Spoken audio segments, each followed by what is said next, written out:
Hi everyone, I'm Husami Langas. Thanks so much for choosing my beginner guitar course.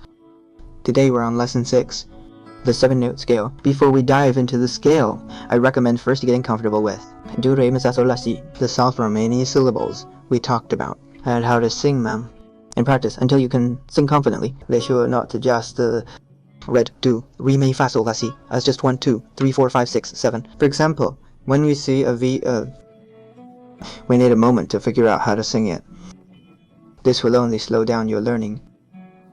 You can write it down on paper, or save it on your phone, or any device. Just review it once a day, and I believe soon you'll be able to. Remember every note with ease. Scales are what we know as do, re, mi, fa, sol, la, si. Today we're learning the C major scale, the D major scale. Many keys are based on C major.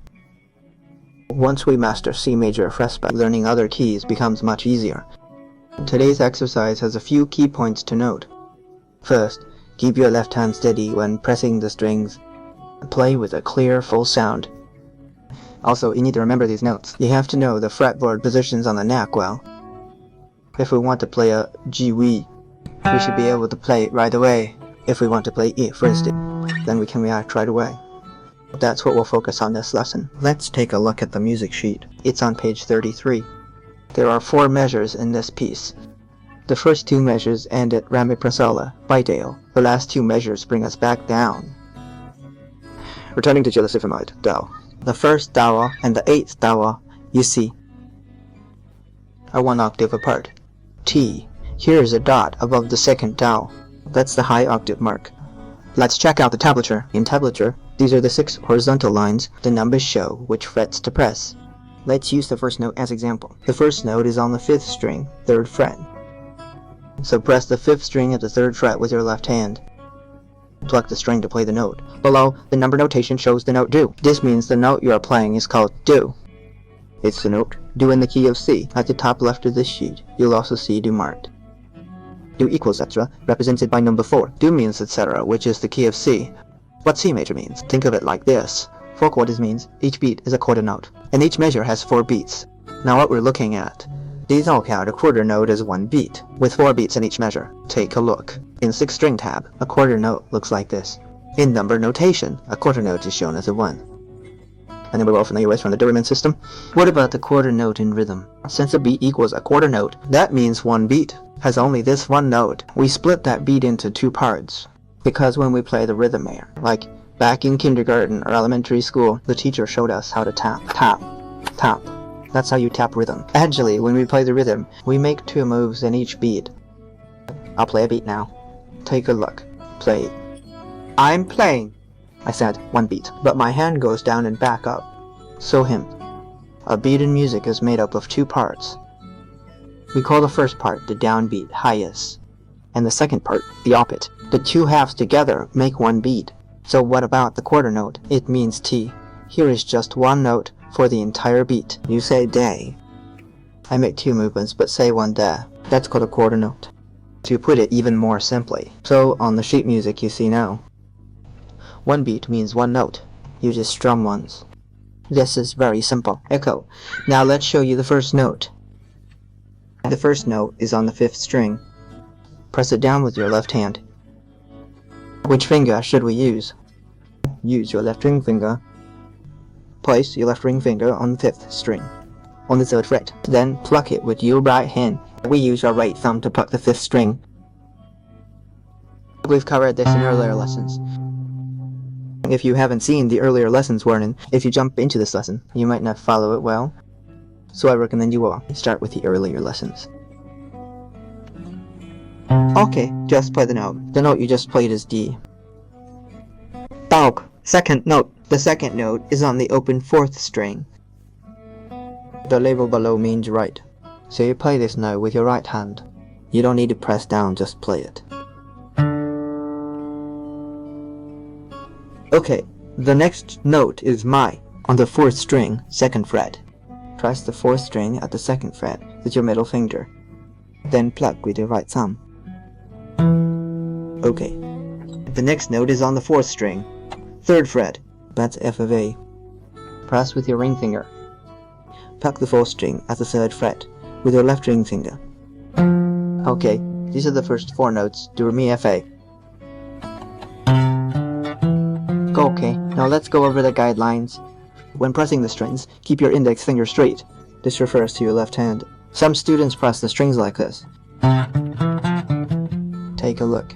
First, it looks unnatural, and it's not neat. Second, ignorance. It also affects your speed and expression. Keep fingers upright. Some might ask Ariel, where exactly to press strings? Is it with a fingernail? Don't press with your fingernails. Use your fingertips. The fingertips mean these parts here. Press down with your fingertips. In other words, your finger just needs to be straight. Just press down. This is how your fingers should press the strings. One more thing, it's this part here. Your palm must not touch the neck here. Some students, when playing, look at this area. This whole area is pressed right against the neck. This is also wrong. Our left hand must stay relaxed when pressing the strings. Knowing this will make your hand tense. This is also a wrong way to finger the strings. Another thing is our thumb. Many classical guitarists learn classical techniques from the start. They're used to keeping their thumbs very straight. But with folk or acoustic guitars, it's okay for our fingers to rest on the neck. I've had a lot of people ask me about this. You don't need to worry too much about it. You can play acoustic guitar like this. There are some rules for pressing like this. It's not that you can just put it anywhere. When you press your thumb, it should be positioned like this. This is the correct position. This is tilted. This is also off. Make sure it's straight, and don't just press with the tip of your thumb. Some students rest their thumb like this. Look when you do this. You are not relaxed. You are tense. That's incorrect. We just need to rest our fingers naturally on it. You can place them slightly higher or lower. Sometimes the position changes depending on the chords or melody, but it should stay within this area and not shift. Be sure to remember this. Today we'll learn how to use the left hand to press the strings for the first time. Today's hand shape is very important. It also affects whether your future hand shape is correct. So don't think this is useless. Make sure to follow my instructions. Okay, those are the main points for the left hand. Now let's move on to the right hand. When playing this exercise with the right hand, because this exercise is quite simple, and we don't have to play it fast, just slow and steady, so I've set a specific hand position for you. When playing the bass strings, the index, middle, and ring fingers should all stay on the strings. Don't lift them off. Never play this way. Roughing don't play this way. Don't let fingers jump like that. Next, don't do it like this either. Even if you didn't lift your hand, it's still not right. That's why Hogame. The first goal of this lesson is to master these 7 notes. Plus the last match you do, that's 8 notes. Second rise, it's also meant to help us. Work with the right hand to steady your palm. Okay, put 3 fingers down, like playing the arpeggio. These 3 fingers rest on strings. Take a look. Tell me, come here, I play those 4 notes. Now follow my lead. You might be wondering, why do it this way? But for now, no need to explain too much. Just do it like this, and it will definitely help stabilize your hand. It's really helpful, and before long, you'll find your hand feels steady. Coke, let's move on. The first note of bar 2 is So. It's the open 3rd string, so we put the open 3rd string. That's the So in C major. We don't press the open 3rd string with our left hand. Since we don't press, we pluck with our right hand. Now let's think about this. Which right hand finger do we use for the 3rd string? We pluck up with our index finger. Just pluck it like this. Pluck this note, and that's the So. Next note is La. La is at the 2nd fret of the 3rd string. Take a look. Now we need to press it. Use your left middle finger to press the 2nd fret on the 3rd string. Then pluck it with your right index finger. That's it. Next note is C. E is the open 2nd string. We don't need to press with the left hand either. Just pluck it with your right middle finger. A right middle finger plays the 2nd string. No need to explain this again, okay? The next note is Do, the higher pitched one. Do is on the 2nd string. 1st fret, which we press with our left hand. Press the 1st fret with your left index finger. After pressing, pluck the string with your right middle finger. Okay, These are the first 8 notes going up. If you started from the first lesson, and then about which strings the right hand should pluck, it's already been covered in earlier lessons, so you won't be confused.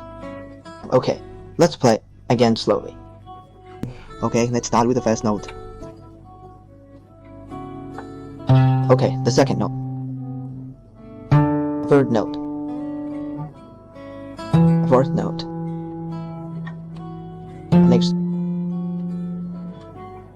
Next one. Next one. C. Last note, downstroke. When we do a downstroke, watch this.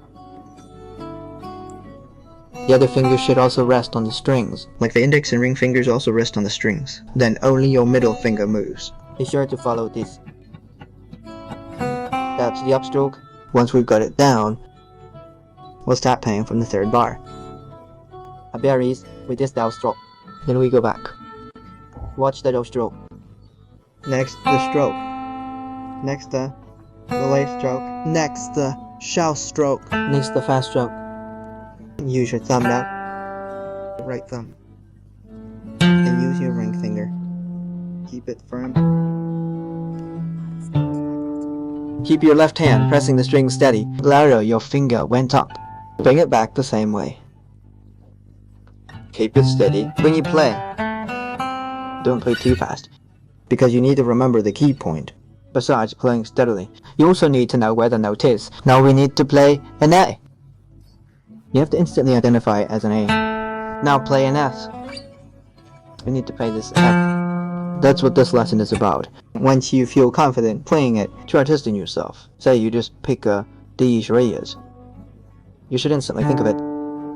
The sound okay, first C. Right, respond immediately. That means you finished this lesson. There aren't just 8 easy notes. Once we've mastered this scale, next lesson, we'll use this scale to play a simple melody,